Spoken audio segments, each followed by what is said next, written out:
एक सन्नाटा सा है। हर आम आदमी के दिल में इस वक्त डर है जो संभल और संभल के आसपास, यहाँ तक कि संभल के आसपास के इलाकों में भी फोर्सेस का पूरा डिप्लॉयमेंट है।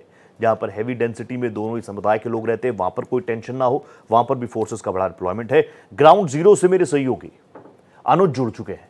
अनुज, सबसे पहले बताइएगा अभी क्या कुछ हालात है, अपने आसपास की तस्वीरें भी दिखाने का प्रयास कीजिएगा। यह भी बताइएगा संभल में इस वक्त माहौल क्या है।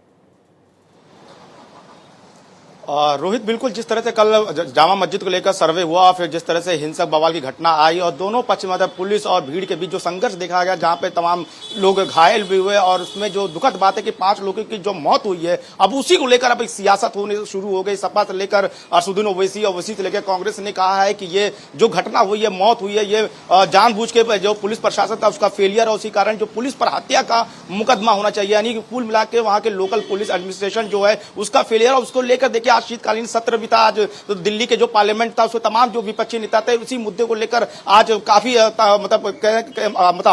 हाय तौबा रही और हल्ला रहा कि जिस तरह से कल की जो सर्वे था उसको करने की क्या जरूरत थी। 19 नवंबर का जब पहला हो चुका था तो 24 नवंबर को क्यों आया। सपा जो कि विपक्ष पार्टी है उत्तर प्रदेश में, साफ तौर पर कहना है कि धांधली के को ध्यान भटकाने के लिए इस तरह की कार्रवाई की गई और ये पूरी तरह से सुनियोजित था। पर जिस तरह से तस्वीरें जो निकल के आ रही है, सीसीटीवी है या ड्रोन के फुटेजेस हैं, जो कि वहां के लोकल वहां के जो एसपी उनका साफ तौर पर कहना था कि अचानक से भीड़ इकट्ठा हुई और वहां के लोकल जो सांसद हैं यानी जियाउर रहमान बर्ग और वहां के लोकल जो विधायक है उनके बेटे, उनके कहीं ना कहीं भड़काऊ बयान की वजह से इतनी लंबी भीड़ इकट्ठा हुई जो कि तनाव की स्थिति बनी। पर खास बात अगर रोहित देखेंगे तो कई सारे विजुअल में आप उन लोगों को देख सकते हैं जिन्होंने फेस पर अपना एक हैंकी लगा रखा, व्हाइट फेस लगा, जिससे कि वो पहचान में ना आए। यानी उनका कुल मिलाकर यह प्लान था कि वहां पे स्थिति को तनावपूर्ण किया जाए, किसी तरह से उसको हिंसा का रूप दिया। क्योंकि जो तस्वीरें निकलकर आ रही हैं सोशल मीडिया से, तमाम जो फुटेजेस आ रहे हैं उसमें अगर गौर किया जाए तो कुछ लोग पहले से ही उसको प्री प्लान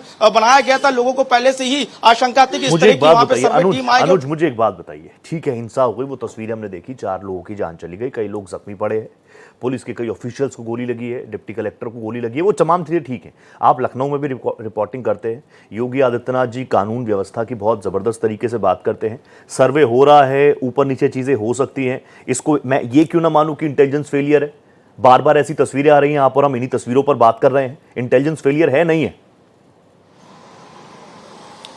और बिल्कुल जिस तरह से सुबह पुलिस आई तो पुलिस के ही देखरेख में पूरे सर्वे हुआ। सर्वे ने जैसे 2 घंटे के सर्वे करने के बाद वहां सुरक्षित निकाला गया। तो कहीं ना कहीं ये इंटेलिजेंस की तो फेल्योर है, पर जिस तरह से दंगा भड़काया गया, जिस तरह से जो चीजें स्थिति और टकराव किया वो कहीं ना कहीं सुनियोजित तरीका था। पर इसमें रोहित एक सबसे खास बात जो अपडेट निकल के आई है कि वहां पे जो हिंसा जो भड़काई गई, वहां पे ये बताया गया कि मस्जिद के अंदर जो सर्वे टीम आ रही है वो खुदाई करने आ रही है, जिसके बाद लोगों ने जो वो अफवाह था लोगों का वो चिंगारी के रूप में बदल गया। लोग घरों से बाहर निकलने लगे और जो वहां पे जो स्थिति थी वो कहीं ना कहीं तनावपूर्ण स्थिति बनी। क्योंकि देखिए पुलिस ये चीज को भाप नहीं सकी कि लोगों के मन में क्या है, कि क्या लोग शांत है अशांत है, और यही बात है कि पुलिस भाप नहीं सकी और ये बड़ा बड़ा चिंगारी का रूप ले लिया। क्योंकि अफवाह 24 ट्रॉलियां मस्जिद के अंदर, अनुज 24 ट्रॉलियां पत्थर निकले हैं संभल की गलियों से। 24 ट्रॉलियां पत्थर वहां पहुंच गए।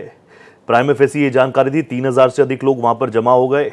ये बहुत बड़ा इंटेलिजेंस फेलियर है और 4 लोगों की मौत हुई है। मीडिया, सोशल मीडिया, हर जगह तमाम तस्वीरें घूम रही हैं। आप भी प्लीज संभल में रहिएगा, थोड़ा संभल के रहिएगा और जो अपडेट्स आएंगे आगे भी आपके साथ जुड़ेंगे। फिलहाल बहुत धन्यवाद आपका।